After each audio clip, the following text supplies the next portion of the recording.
dan juga untuk mengontrol setiap individu, itu adalah modernisme. Jadi modernisme ini di mana teknologi, sains dipakai untuk mengontrol manusia, menguasai alam, menaklukkan alam, dan juga untuk mengontrol sosial itu sendiri dalam sebuah negara. Itu namanya modern. Yang gaya udip modern, gaya udip pakai teknologi, pakai sains demi untuk mengontrol alam, menaklukkan alam. Hari ini tambang minyak lepas pantai di gunung, nikel, batu bara, semua itu semua mampu untuk ditaklukkan oleh manusia, dimanfaatkan oleh manusia karena sains dan teknologi yang dimiliki oleh manusia. Ya. Begitu juga bagaimana hari ini masyarakat itu dengan teknologi bisa dikontrol oleh sebuah negara, yang negara itu dipegang oleh beberapa orang cukong kaum elit. Negara ini dipegang oleh cukong dan kaum elit, kemudian cukong kaum elit ini memakai teknologi untuk mengontrol kita semua. Individu kita ini semua, bahkan pengeluaran, pemasukan, biaya yang kita keluarkan, apa yang tanya pegat dia dikontrol madum. Itu namanya modern. Menyajaman hana saudepa katanya apa tak bahir rumah. Paduk kaya tanya hana saudepa. Ya. Paduk lumo ngan keba dalam hutan katanya hana saudepa. Ija krung tikrek nyan keba paduk boh meretuh boh lautan hana saudepa ya.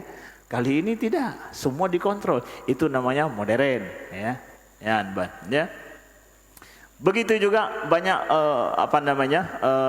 makna-makna lain yang disebutkan oleh para ilmuwan tentang masalah makna modern. Jadi modern ini memiliki beberapa karakteristik. Jadi istilah hidup modern atau pemikiran modern atau gerakan peradaban modern itu memiliki, saya sebutkan di sini 4 karakteristik daripada gaya hidup modern yang lahirnya dari barat, atau peradaban modern, gerakan modernisme yang lahirnya dari barat. Yang pertama adalah karakteristik modernisme ini adalah rasionalisme. Jadi segala sesuatu itu kembali kepada rasio, akal dan pikiran. Rasio, akal dan pikiran, semua itu dinilai dengan masuk akal atau tidak. Kalau dia tidak masuk akal, haik diukur oleh akal, maka itu tertolak. Orang yang mandum guukur dengan akal, nyan pikiran modern. Bagus tidak? Orang semua mengukur segala sesuatu dengan logika akal dia. Bagus dari satu sisi. Hai mak akai gue pakai si gue mikir katanya, kan sesuai dengan Islam. Bukan di situnya saja, masalahnya efeknya lain apa? Ketika orang dari gaya hidupnya, cara berpikirnya itu mengukur segala sesuatu dengan akal, yang terjadi adalah hal-hal yang di luar nalar dia, akal dia tidak mau terima. Yang haik gue pikir ngakai ganyan, haik hana akan gue terima. Satu. Yang kedua, masalahnya adalah sumber ilmu pengetahuan itu semua dikembalikan kepada akal. Itu modernisme. Ketika sumber ilmu pengetahuan di luar daripada akal dan rasio manusia, itu tidak diterima sebagai rujukan ilmu pengetahuan. Nyojek ke masalah, ya. Nyojek ke masalah. Al-Quran itu produk akal manusia atau bukan? Al-Quran produk akal manusia? Bukan. Apakah dia bisa menjadi sumber ilmu pengetahuan? Menjawab jid berarti kan modern dona. Kalau bapak ibu menjawab Al-Quran itu bisa dijadikan sumber ilmu pengetahuan, itu berarti di luar nalar, yang di luar dari para rasio dan logika akal dia, atau produk akal manusia. Nah ini dia. Jadi di sini masalah dengan modernisme itu sendiri. Kemudian karakter yang kedua adalah daripada humanisme yang pada modernisme ini, gaya hidup modern yang kita sudah melampaui, sudah hidup di zaman sudah dari beberapa abad yang lalu, itu adalah humanisme. Humanisme. Karakter yang keduanya humanisme. Kiban maksudnya Ustaz humanisme? Humanisme adalah di mana gerakan modernisme ini menjadikan manusia itu menjadi sentral kehidupan. Manusia itu yang membuat semua standar kehidupan yang berlaku bagi dirinya sendiri. Jadi enggak ada standar kehidupan di atas manusia, di luar manusia hana. Manusialah yang membuat standar hukumnya sendiri. Kalau ada standar hukum di luar manusia enggak diakui. Contoh, ayat yang Allah mengatakan bahwa wa ahallallahu al-bai'a wa harramar riba. Allah menghalalkan jual beli dan mengharamkan riba.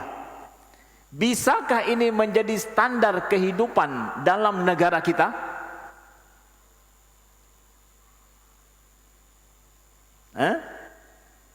Menyedap pegah jut berarti nanggronya kan nanggro modern.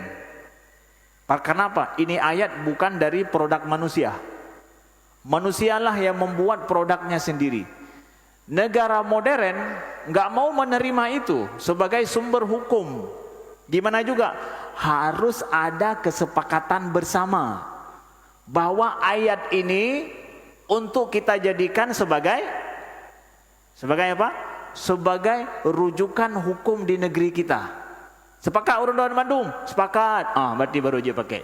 Bitamang manusia aja hinan, menyetuhan langsung hanjut, benar manusia hinan. Menjadikan manusia itu yang meletakkan standar bagi kehidupannya sendiri.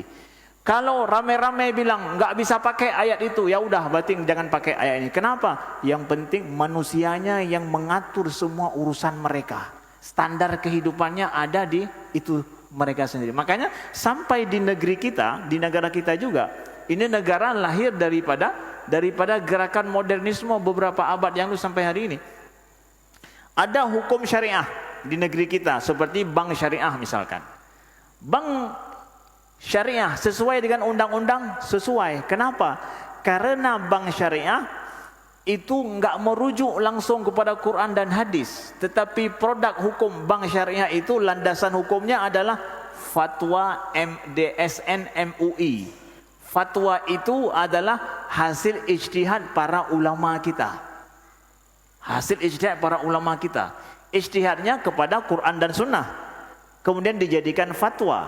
Fatwa itu menjadi landasan bank syariah. Boleh.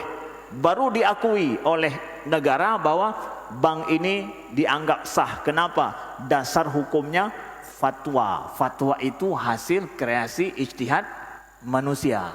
Mau menyedap bawa Quran Sunnah, hanjut. Enggak boleh.